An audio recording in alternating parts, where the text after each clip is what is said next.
Okay, this chapter is about capital budgeting and investment analysis. There are a few things that we're going to cover in this chapter. We're going to describe what the selection of a hurdle rate for an investment, and then we're going to do 4 calculations. The first calculation is the payback period. The second one, the accounting rate of return. The third is the net present value. And finally, we're going to calculate the internal rate of return. So this chapter focuses on large capital investments that corporations make. So they're making a significant investment in, let's say, for ExxonMobil, a very large crude carrier. So it's a ship that carries their crude oil.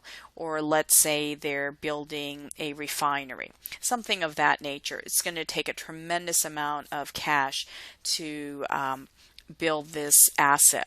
So they want to know if they have choices of, let's say, several different assets they can make an investment in for the year, which one should they invest in? And part of making that analysis is understanding what is our rate of return.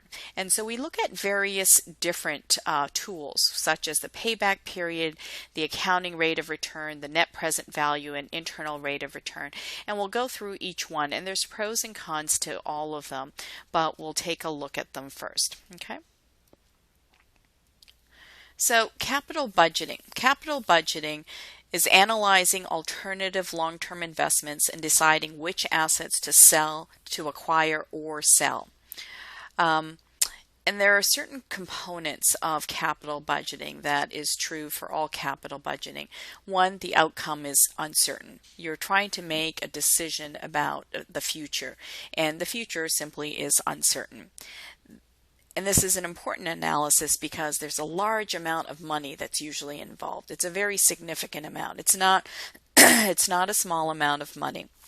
Third, the investments involve a long-term commitment. So not only is it a large amount, but it's a very long-term commitment. Think about if you're building a refinery. Once you've built that refinery, then you need to have it in place for a very long time. And finally, the fourth component of capital budgeting is that decision may be difficult or impossible to reverse. So once you've made that decision, very difficult to reverse it. Okay? So you want to make sure that you make the right decision.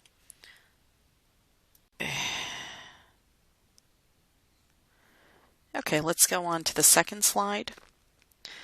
Okay, this is the payback period. So one of the tools that we use to analyze investments is known as the payback period. And this is a simple calculation, back of the envelope. What you're looking at is simply what is the cost of the investment, how much money did you put in, and what is your annual net cash flow.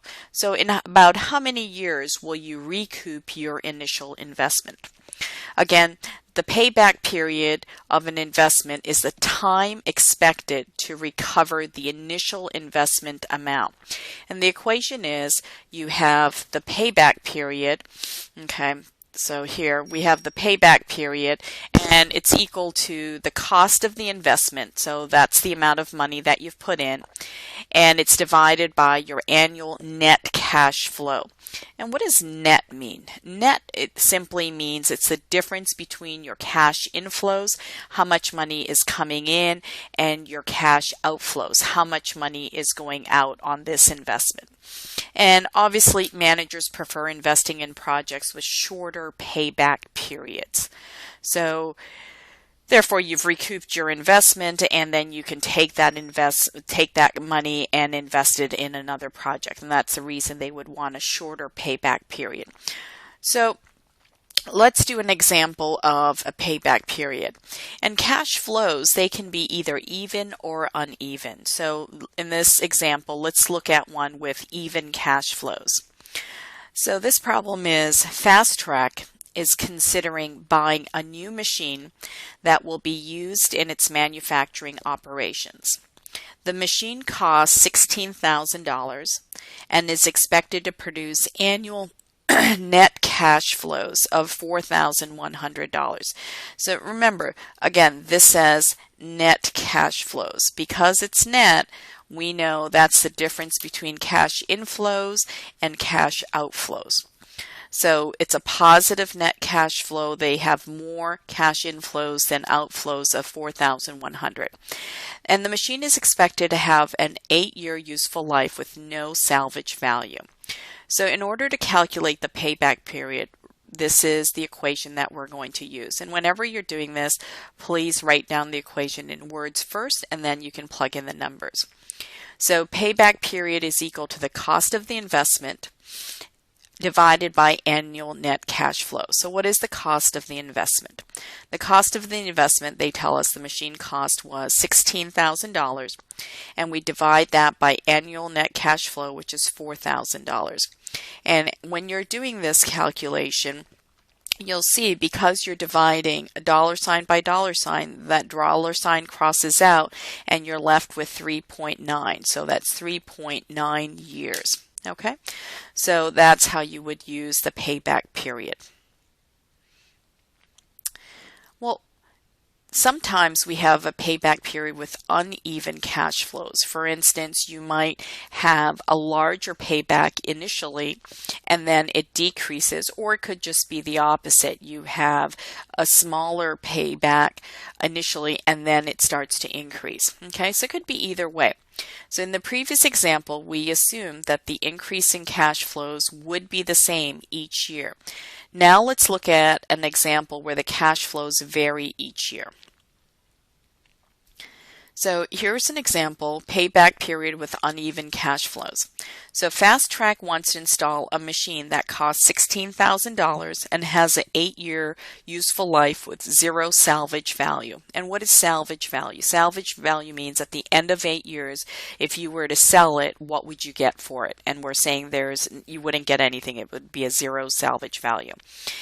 Annual expected net cash flows are, and again, net cash flow simply means cash inflows minus cash outflows. So when we first make the investment, you'll see in year 0, we have cash flows. It's not inflows but outflows, okay, of negative 16,000.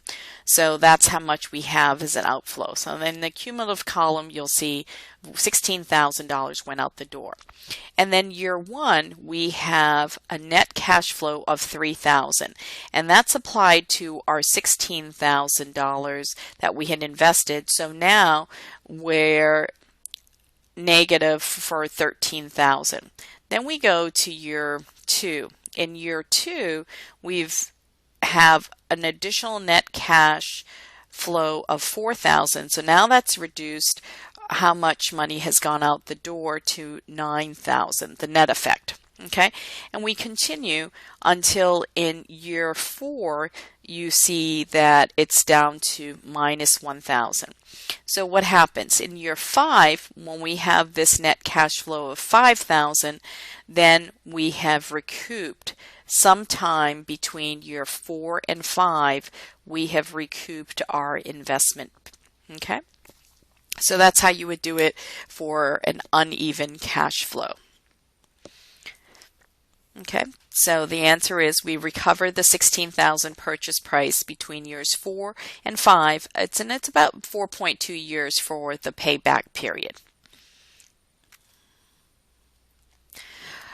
So using the payback period, there's a pros and cons of using the payback period. It's a simple calculation. It gives you an initial idea of how long before you can recoup your investment. However, there's issues with it. One, it simply ignores the time value of money. And because of that, it has its limitations. Also, it ignores cash flows after the payback period.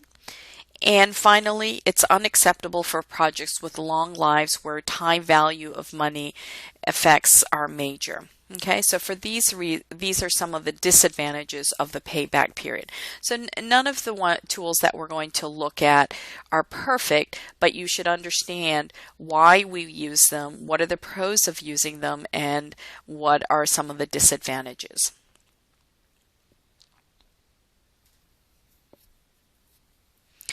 So let's look at one more payback period.